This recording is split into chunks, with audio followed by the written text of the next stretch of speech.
Views of பில்வின் நேயர்களே, உங்கள் அனைவருக்கும் வணக்கம். நான் பில்வின் ரெக்ஸ் வின்சென்ட்.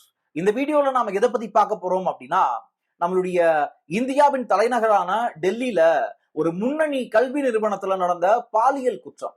ஒரு சாமியார் வேடத்துல இருந்த போலீஸ் சாமியார் வேடத்துல இருந்த ஒரு அரக்கன் அந்த கல்வி நிறுவனத்துல படிச்ச குழந்தைகள் கிட்ட, பெண் குழந்தைகள் கிட்ட அத்துமீறி அசம்பாவிதமா பல விஷயங்களை பேசியிருக்கு. அப்படி அதை தாண்டி நம்ம தமிழ்நாட்டுல திருவண்ணாமலையில நடந்த ஒரு கொடூரம். இந்த இரண்டு விஷயங்களை பத்தி தான் இந்த வீடியோ முழுக்க நம்ம பார்க்க போறோம். அதற்கு முன்னாடி நீங்க இன்னும் இந்த சேனலை சப்ஸ்கிரைப் பண்ணல அப்படின்னா கண்டிப்பா சப்ஸ்கிரைப் பண்ணிட்டு பாருங்க. அப்படின்னா தான் நான் இந்த மாதிரி கொடுக்குற அப்டேட்ஸ் உடனுக்குடன் உங்களை வந்து சேரும். வாங்க வீடியோக்குள்ள போகலாம்.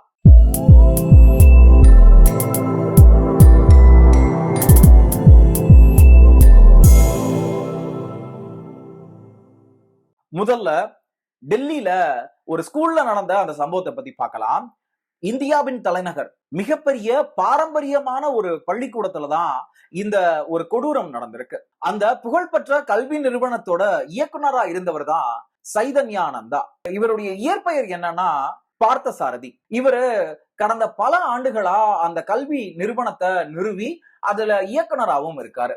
அந்த பள்ளிக்கூடத்துல பயில்ற அந்த குழந்தைகளுக்கு தான் இவர் இந்த மாதிரியான டார்ச்சர்ஸ கொடுத்திருக்காரு. எப்படி எல்லாம் கொடுத்திருக்காரு அப்படின்னா, வாட்ஸ்அப்ல காலையில நைட்டுன்னு பார்க்காம அந்த பெண் குழந்தைகளுக்கு செக்ஸ் சாட் பண்ணிருக்காரு. என் கூட தூங்க வர மாட்டியா, எனக்கு தெரிஞ்ச துபாய் நண்பர் ஒருத்தர் அவருக்கு பார்ட்னர் வேணும்னு கேட்கிறாரு, உனக்கு தெரிஞ்ச நண்பர்கள் யாராவது இருக்காங்களா, அவங்கள நம்ம கனெக்ட் பண்ணி விடலாமா, குட் லுக்கிங்கா நல்லா பாக்குறதுக்கு நல்லா இருக்கிற மாதிரி யாராவது உனக்கு ஃப்ரெண்ட்ஸ் இருக்காங்களா அப்படிங்கிற மாதிரி எல்லாம் கேள்விகளை எழுப்பி இருக்காரு வாட்ஸ்அப்ல. இது எப்படி வெளியே வருது அப்படின்னா, சைதன்யானந்தா சரஸ்வதி அப்படிங்கிற இந்த போலீஸ் சாமியார் மேல அந்த பள்ளிக்கூடத்துல படிச்ச 17 மாணவிகள் போய் வழக்கு பதிவு பண்றாங்க, போய் கம்ப்ளைண்ட் ஃபைல் பண்றாங்க. என்ன அப்படின்னா, இந்த மாதிரி தேவையில்லாம எங்க கிட்ட பேசுறாரு, செக்ஸ் டார்ச்சர் பண்றாரு அப்படிங்கிற மாதிரியான வழக்குகள் அவர் மேல பதியப்படுது. அதை தொடர்ந்து அவர் கடந்த 2 மாதங்களா தலைமறைவா இருக்காரு. பல ஊர்களுக்கு அவரு தலைமறைவா சுத்திக்கிட்டே இருக்காரு. டாக்ஸியை யூஸ் பண்ணி போயிருக்காரு அப்படிங்கறதெல்லாம் 2ஆம் கட்ட 3ஆம் கட்ட விசாரணையில தெரிய வருது. இதுல இன்னும் பெரிய ஒரு இடிய இறக்கின ஒரு விஷயம் என்ன அப்படின்னா, அதுதான் நான் ஏற்கனவே சொன்ன மாதிரி பெண் குழந்தைகளுக்கு செக்ஸ் டார்ச்சர் கொடுக்கிற மாதிரியான வாட்ஸ்அப் சாட்ஸ்.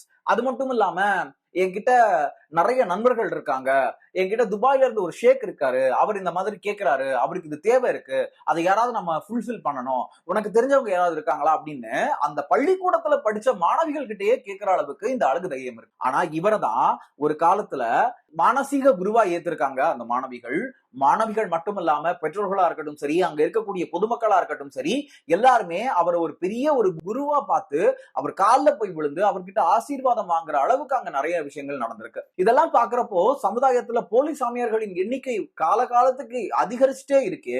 இதெல்லாம் எப்போ நம்ம தடுக்க போறோம் அப்படிங்கிற ஒரு பெரும் கேள்வி நமக்குள்ள வருது இல்லையா? அந்த கேள்வி எனக்குள்ளயும் இருக்கு. இப்போ இரண்டாவது அந்த சம்பவத்தை பத்தி பார்ப்போம். நம்மளுடைய தமிழ்நாட்டுல திருவண்ணாமலை மாவட்டத்துல இருக்கக்கூடிய புகழ்பெற்ற அந்த சிவன் கோயிலுக்கு ஆந்திராவில இருந்து 2 பெண்கள் வந்திருக்காங்க அந்த சிவன் கோயில சாமி தரிசனம் பண்ண. அங்க சாமி தரிசனத்தை முடிச்சுட்டு வெளியே வரும்போது 2 காவலர்களால இந்த பெண்கள் தனியா ஒரு இடத்துல அழைச்சிட்டு போயிருக்காங்க. அங்க போன இடத்துல அந்த பெண்ணுடைய சகோதரி முன்பாகவே அந்த பெண்ணிற்கு பாலியல் ரீதியான சீண்டல்களை இந்த 2 காவல் அதிகாரிகள் கொடுத்திருக்காங்க. இதுல இருந்து நமக்கு ஒரு விஷயம் புரிய வருதா? இங்க வேலையே பயிர மேஞ்ச மாதிரி ஆயிடுச்சு அப்படின்னு சொல்லுவாங்க இல்லையா? அந்த மாதிரி ஒரு சம்பவம் தான் நடந்திருக்கு. நமக்கு ஒரு பிரச்சனை இருக்கு அப்படின்னா அந்த பிரச்சனையை நாம எங்க போய் சொல்லுவோம்? அப்பா அம்மா, நண்பர்கள், நெருங்கிய நண்பர்கள், நம்மளுடைய வெல்விஷர்ஸ் அப்படின்னு இருக்கிறவங்க கிட்ட போய் சொல்லுவோம். அதையும் தாண்டி ஒரு கட்டத்துல இதெல்லாம் கைமீறி போகுதுன்னா நம்ம யார் மேல நம்பிக்கை இருக்கும்னா காவல் அதிகாரிகள் மேல நம்பிக்கை இருக்கும். ஆனா இங்க காவல் அதிகாரிகளை இந்த மாதிரியான ஈனத்தனமான செயல்களை ஈடுபடும் போது நாம யார நம்புறது அப்படிங்கிற அந்த ஒரு மிகப்பெரிய கேள்வி வந்து எண்ட் ஆஃப் தி டே இந்த 2 குற்றங்களை செஞ்ச அந்த 3 பேருக்கும், 2 காவலர்கள், அந்த போலீஸ் சாமியார் உட்பட அந்த 3 பேருக்கும் உரிய தண்டனை கிடைச்சிருச்சா அப்படின்னு கேட்டா கிடையாது. விசாரணையில இருக்காங்க. தற்போதைக்கு அவங்களுக்கான தண்டனைகள் கிடைச்சிருச்சு, கைது பண்ணிட்டாங்க, அவங்களுக்கான வேலைகள் பறிக்கப்பட்டுருச்சு அப்படிங்கிற மாதிரியான பல விஷயங்களை நம்ம பாக்குறோம். இந்த சம்பவங்கள்லாம் நடக்குது இல்லையா? இவ்வளவு சம்பவங்கள் நடக்குது. நம்ம தினம் தினம் இப்படியான விஷயங்களை நம்ம பார்த்துக்கிட்டே இருக்கோம். ஆனா இதுக்கெல்லாம் ஒரு விடை கிடைச்சிருச்சா அப்படின்னு கேட்டா எனக்கு ஒரு சில கருத்துக்கள் இருக்கு. அதை நான் சொல்லலாம்னு இருக்கேன். என்னன்னா, இந்த மாதிரியான சம்பவங்களை தவிர்க்கிறதுக்கு ஒரு சில விஷயங்களை நாம ஃபாலோ பண்ணணும்னு நினைக்கிறேன். அதுல முதல் விஷயம் என்ன அப்படின்னா, போலி வேடங்கள். அதாவது ஒரு குருவா இருக்கட்டும் சரி, ஒரு ஆசிரியரா இருக்கட்டும் சரி, இல்ல ஒரு ஹையர் அத்தாரிட்டியா இருக்கட்டும் சரி, யாரா இருந்தாலும் அவங்களுடைய வெளி வேஷத்தை பார்த்து கண்மூடித்தனமா அவங்க இப்படிதான் அப்படிங்கறத நீங்க ஒரு முடிவுக்கு வந்துடாதீங்க. அவங்களுடைய உண்மை முகம் என்ன அப்படிங்கறத தெரிஞ்சுக்க கண்டிப்பா முயற்சி பண்ணுங்க. அவங்க நம்ம கிட்ட பழகிறது எப்படி இருக்கு, அவங்க நம்ம கிட்ட பேசுற விதங்கள் எப்படி இருக்கு, அவங்க நம்மளை எப்படி பாக்குறாங்க அப்படிங்கறதெல்லாம் அப்சர்வ் பண்ணி அவங்க கிட்ட பிஹேவ் பண்ணுங்க. இத எல்லாருமே இதற்கு முன்னாடி நடந்த பல சம்பவங்களை தொடர்ந்து பல பேர் இதை சமூக ஊடகங்களை பதிவு பண்ணிருக்கலாம். பட் இதை திரும்ப திரும்ப நம்மளுடைய பெண்களுக்காகவும் நம்மளுடைய நண்பர்களுக்காகவும் நம்ம வீட்டு பெண்களுக்காக இதை பதிவு பண்ண வேண்டியது நம்ம எல்லாருடைய கடமையும் கூட இல்லையா? அதனால நானும் இந்த கருத்தை திரும்பவும் தெளிவா பதிவு பண்ணணும்னு நினைக்கிறேன். இரண்டாவது விஷயம், காவல்துறை மீதான நம்பிக்கை.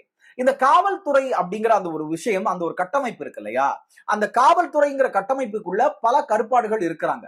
நீங்க நினைக்கலாம், நீ தானடா சொன்ன காவல்துறையினரே இந்த மாதிரி பண்றாங்க, அப்புறம் எப்படி இப்படி எல்லாம் இருக்கு? எண்ட் ஆஃப் தி டே எங்கேயா இருந்தாலும் பாசிட்டிவ் அண்ட் நெகட்டிவ் திங்ஸ் இருக்கும். காவல்துறையிலும் கருப்பாடுகள் இருக்காங்க. பட் அதுக்காக காவல்துறையில இருக்க எல்லாருமே இப்படிப்பட்ட மிருகங்கள் தான் அப்படின்னு சொல்லிடவும் முடியாது. காவல்துறையில பெண்கள் பாதுகாப்புக்குன்னு நிறைய விஷயங்கள் இருக்கு. அது மட்டும் இல்லாம தமிழ்நாடு அரசு என்ன பெருமிதமா சொல்றாங்க தெரியுமா? தமிழ்நாடு பெண்களுக்கு பாதுகாப்பான ஒரு மாநிலம், இங்க பெண்களுக்கு பாதுகாப்பு 100% கொடுக்கப்படுது அப்படிங்கிற மாதிரி எல்லாம் மார்த்தட்டிக்கிறோம். ஆனா அது வெறும் பேப்பர்கள்லையும் வெறும் அறிக்கைகள்லையும் மட்டும்தான் இருக்கே தவிர நடைமுறையில இது சாத்தியப்படல அப்படிங்கிறதும் வருத்தத்துக்குரிய ஒரு உண்மை. இதன் மூலம் நான் உங்ககிட்ட சொல்ல வர்றது என்ன அப்படின்னா, என்ன பிரச்சனையா இருந்தாலும் முதல்ல அப்பா அம்மா, அதுக்கப்புறம் உன்னுடைய நெருங்கிய நண்பர், உன்னுடைய நம்பிக்கைக்குரியவர், அப்படி இல்லையா காவல்துறை அதிகாரி.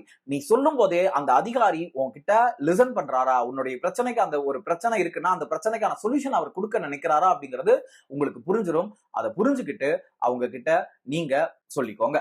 மூன்றாவது கருத்து என்ன அப்படின்னா, சுய பாதுகாப்பு. கண்டிப்பா இப்ப இருக்கிற காலகட்டத்துல யாரா இருந்தாலும் ஒரு பெண் தனியா நடந்து போறா, அந்த பெண்ணை ஃபாலோ பண்ணி பல ரவுடிகள் வராங்க, இல்ல சமூக விரோதி யாரோ ஒருத்தன் வரான் அப்படின்னா அந்த பெண்ணுக்கான முதல் கட்ட பாதுகாப்பு யாரு கொடுக்கணும் அப்படின்னா அந்த பெண்ணே தான் கொடுத்து ஆகணும். அப்படிப்பட்ட கட்டாயத்துல நாம தள்ளப்பட்டிருக்கோம். இப்ப இருக்கிற மாடர்ன் வேர்ல்டுல இங்க எல்லாருக்குமே ஒரு பாதுகாப்பு தேவைப்படுது. அது பெண்ணா இருந்தாலும் சரி, ஆணா இருந்தாலும் சரி, வயசானவங்களா இருந்தாலும் சரி, குழந்தைகளா இருந்தாலும் சரி. இதுக்கு முன்னாடி பல வழக்குகளை நாம பார்த்திருப்போம். இதே நார்த் இந்தியால கோவிலுக்குள்ள வச்சு ஒரு பெண் குழந்தைய சீரழிச்ச அந்த கொடுமையெல்லாம் நாம பார்த்து கடந்து வந்திருக்கோம். சோ இப்படிப்பட்ட விஷயங்கள்லாம் நடக்க நடக்க பெண் குழந்தைகளுக்கான பாதுகாப்பு அவங்களே தான் ப்ரொவைட் பண்ணணும் அப்படின்னு நான் சொல்றத எந்த விதத்துல ஏத்துக்க முடியும் நீங்க கேட்கலாம். பட் அங்க நம்ம யாருமே போய் நின்ற முடியாது அவ்வளவு சீக்கிரம். அவங்களுக்கு அவங்களுடைய உதவிதான் முதல்ல தேவை. பேசிக்கான தற்காப்பு கலைகளையோ இல்ல அவங்களுக்கான தற்காப்பு விஷயங்களையோ அவங்களே கத்து வச்சிருக்கிறது அது ரொம்ப ரொம்ப நல்லது அப்படிங்கிறதும் நான் இங்க பதிவு பண்ண விரும்புறேன். இந்த மாதிரி நம்ம சமுதாயத்துல ஊடுருவிட்டு இருக்கக்கூடிய போலி சாமியார்களா இருக்கட்டும் சரி, இல்ல தங்களுடைய பதவிய துஷ்பிரயோகம் பண்ணக்கூடிய அதிகாரிகளா இருக்கட்டும் சரி, இல்ல ஆசிரிய பெருமக்களா இருக்கட்டும் சரி, யாரா இருந்தாலும் அவங்க கிட்ட இருந்து நம்ம மக்களை, நம்ம பெண்களை, நம்ம குடும்பத்து பெண்களை, நம்ம நண்பர்களை, நம்ம நண்பருடைய தங்கச்சியா இருக்கட்டும் சரி, அக்காவையா இருக்கட்டும் சரி, பாதுகாக்க வேண்டியது நம்ம அவங்களுக்குரிய விழிப்புணர்வை ஏற்படுத்த வேண்டியது நம்மளுடைய கடமை. என்ன ஆனாலும் பரவாயில்ல, நாங்க இருக்கோம் அப்படிங்கிற நம்பிக்கையை கொடுக்கக்கூடிய அந்த கடமை யாருக்கு இருக்கு அப்படின்னா அது நமக்கு தான் இருக்கு. ஆகையால நம்மளுடைய குடும்பத்துக்காக, நம்மளுடைய சகோதரிக்காக, நம்மளுடைய சொந்த பந்தங்களுக்காக நாம இருக்கணும் அப்படிங்கிறதும் இங்க முக்கியமான ஒரு கருத்தா இருக்கு. எத்தனையோ காலங்களா, எத்தனையோ வருடங்களா இந்த மாதிரியான சம்பவங்கள் நடந்துகிட்டே தான் இருக்கு. ஆனா ஒரு சில வருடங்களுக்கு முன்பு வரைக்கும் இந்த மாதிரியான தவறுகள் கம்மியா தான் இருந்தது மாதிரி இருந்தது.